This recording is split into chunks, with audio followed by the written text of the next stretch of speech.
i7 ગુજરાતનો અવાજ।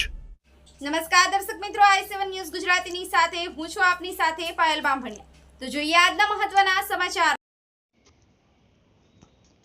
ખંભાત તાલુકાના જહાજ ગામમાં પોલીસ ત્રાસને કારણે એક યુવકે જીવન ટૂંકાવવાની અત્યંત ગંભીર અને હૃદયદ્રાવક ઘટના સામે આવી।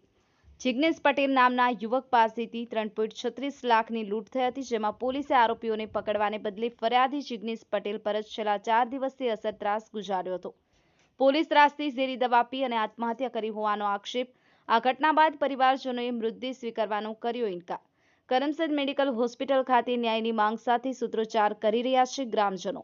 જવાબદાર પીઆઈ, પીએસઆઈ સહિતના અધિકારીઓને સસ્પેન્ડ કરવાની માંગ કરી।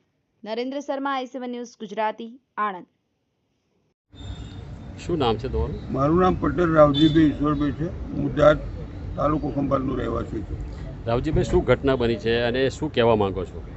આ ઘટનામાં એવું છે, અમારા ગામનો જાત ગામનો આશાસ્પદ યુવાન જેની ઉંમર 18 થી 30 વર્ષની અંદર છે। આ બાળક, આ યુવાન એના ફેમિલી સાથે એને એક પત્ની છે અને એક બાળક છે। જે બાળકની ઉંમર માત્ર 3 વર્ષથી ઓછી છે।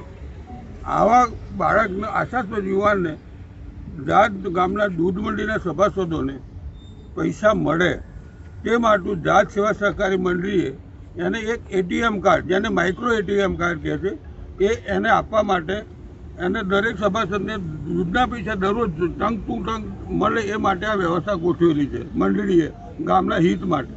આ બાળક, આ યુવાન જાતથી ખંભાત કેડીસીસી બેંકમાંથી પૈસા લાવી અને દરેકને વહેંચે છે। તારીખ 11/7ના રોજ એ પૈસા લઈને આવતો હતો અને એને લૂંટ થઈ એવી ફરિયાદ પોલીસ સ્ટેશનમાં આપી, પણ એ ફરિયાદ ખોટી છે એવું ઇન્કવાયરી અધિકારીએ કરી એને સખત મારી, સખત ટોર્ચર કરી।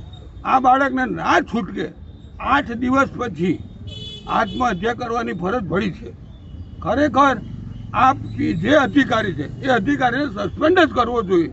આ અધિકારીએ પોતે એટલો ખુમાની અને એટલો ઈગોવાળો છે કે દઈ જોણ એને એમાંથી પાટીદાર પ્રત્યે જોણ વિરોધ ના હોય એટલે એને દરરોજ સવારે હોજ ગાડી લઈને આવી જવાનું, જાતમાં આવી અને પેલા જે 3 યુવાનો શંકાસ્પદ હતા એને પકડવાના, એને પોલીસ સ્ટેશનમાં લઈ જવાના, ટોર્ચર કરવાના।